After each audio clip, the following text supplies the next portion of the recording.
अनुकंपा के साथ सौभाग्य प्राप्त हुआ।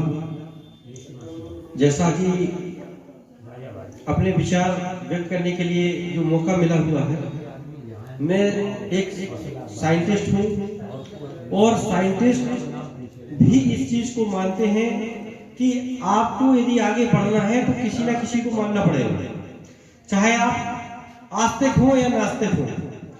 क्योंकि जो व्यक्ति, जो समाज किसी से डरता नहीं है, किसी को मानता नहीं है, मैं अपने अनुभव के अनुसार बता सकता हूं कि उस समाज का, उस व्यक्ति का कभी भी विकास और कभी भी उत्थान नहीं हो सकता।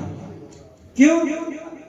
यदि बच्चे के अंदर अध्यापक का डर न होता तो वो 2 का पढ़ा याद ना करता, और जिन छात्रों को अध्यापक का डर नहीं होता है वो कभी अपने मन से शिक्षा प्राप्त नहीं करते हैं और उनका जीवन पशुओं की तरह गुजर जाता है।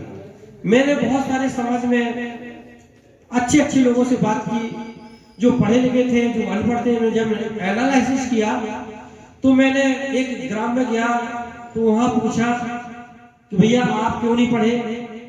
तो उन्होंने जवाब दिया कि हम जब पढ़ते थे तो मास्टर साहब हमको मारते थे, और मास्टर जब हमको मारते थे तो हमें बड़ा गुस्सा आता था और उसी गुस्सा को हम मास्टर साहब के ऊपर निकाल देते थे। जब उनकी स्थिति की भाषा ये समझ में आई कि ये गुरु का अनादर करके आज यहाँ पर अपने घर में बैठ गए,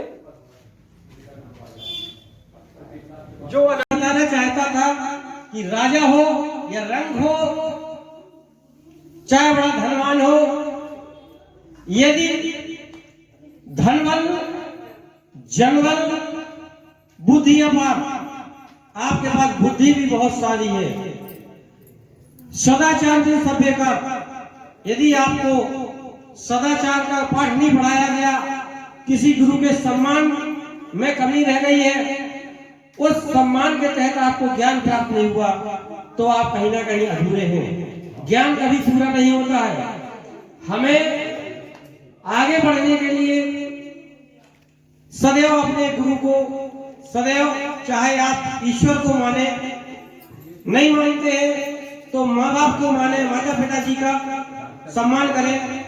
जब आप किसी को नहीं मानते हो तो पुलिस को तो मानना ही पड़ेगा, नहीं पुलिस मनवा देती है।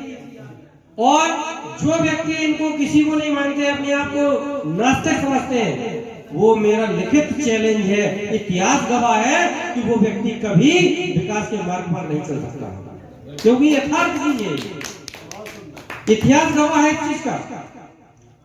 जितने भी तीज त्योहार बनाए गए हैं, ये कोई बिना बुद्धि वालों ने नहीं बनाए, इसमें सब में वैज्ञानिक तौर तरीका छिपा हुआ है, हर चीज का तौर तरीका छिपा हुआ है। जैसे आप कहते हैं मंदिर में चप्पल पहन के नहीं जाना, तो इसका भी साइंटिफिक रीजन है। अब इस चीज को हम हर व्यक्ति को नहीं समझा सकते।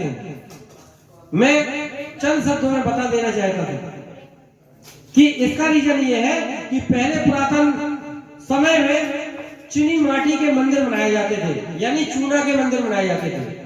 चूना में क्या होता था, मैग्नेट हुआ करती थी, और मैग्नेट जब हमारे शरीर में टच होता था तो ब्लड सर्कुलेशन उसका सुचारू रूप से चलने लगता था।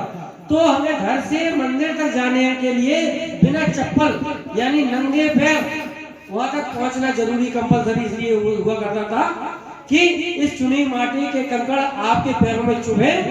जैसा आपने देखा होगा कि अभी मार्केट में एक चप्पल भी आई हुई है जो नुकीले होती है, वो ब्लड सर्कुलेशन को आपका ठीक करती है। बहुत सारी चीजें हैं जो विज्ञान से लगी हुई हैं। मैं तो ये कहता हूँ कि आपको आगे बढ़ना है तो किसी को भी मानिए, मान करके मार्गदर्शन लीजिए और अपने विकास, अपने बच्चों का विकास, अपने परिवार का विकास की ओर ले जाइए, ना कि गंदी चीजों की तरफ। बहुत बड़ी बड़ी बलाएं हैं जो समाज में कुरीतियां की तरह फैली हुई हैं, आप उस तरफ आकर्षक न होइए। जैसा अन्न खाएंगे वैसा तन होगा आपका, वैसा मन होगा।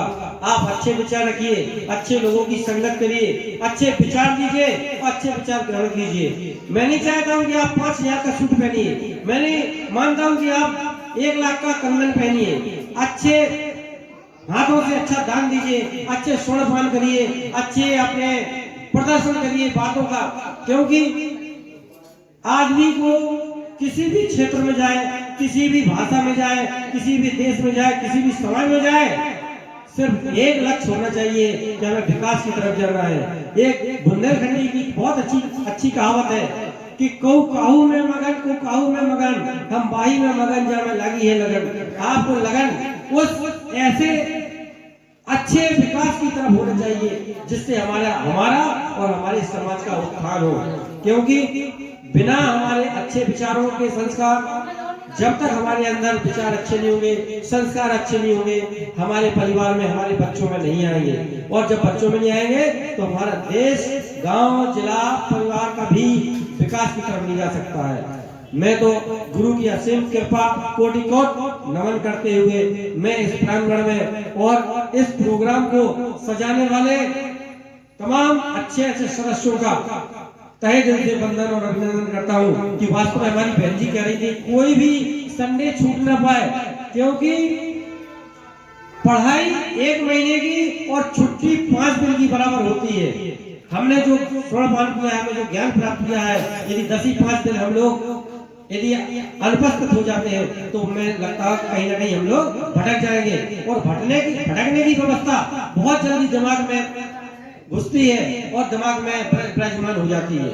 मेरे प्यारे भाइयों, साथियों, माताओं और बहनों, मैं चाहता हूं कि आप अपन यहाँ तो तशरीफ लाए ही संडे में, और जितने भी अपने परिवार से संबंधित हो, दोस्त हो, उनको यहाँ लाएं। क्योंकि ये वो प्रांगण है कि आपको कुछ नहीं दे सकता है तो ज्ञान तो आपके अंदर टूट के भर सकता है। क्योंकि ये एक ज्ञान की पाठशाला है, ना कि किसी प्रकार की आपकी गंदे सोच विचार रखने वाली की व्यवस्थाएं है। यहाँ एक चीज है कि आप आएंगे, 4 लोगों के बीच में अपने अच्छे विचार रखेंगे, अच्छे स्वर्ण करेंगे, तो निश्चय ही कि अच्छे आपके अंदर मन और तन आपके अच्छी तरह से विकास होगा। मैं इन्हीं साथ मैं बता देना चाहता था कि माननीय गुरु जी, बेटे बहन जी लोग भी आई हुई है। मुझे 25 तारीख में इसमें राजकीय मेडिकल कॉलेज में माननीय जिलाधिकारी महोदय और एसपी साहब के द्वारा पुरस्कृत किया जाना है। माननीय जिला पंचायत अध्यक्ष के द्वारा अवगत कराया गया है कि आप 25 तारीख में आइए अतिथि के रूप में। आपने जो हमारे उरई को पूरे विश्व में नाम लहराया है, रोशन नाम किया है, आपको हम लोग इसी मंच उरई की मंच पर आपको सम्मानित करने का काम करेंगे।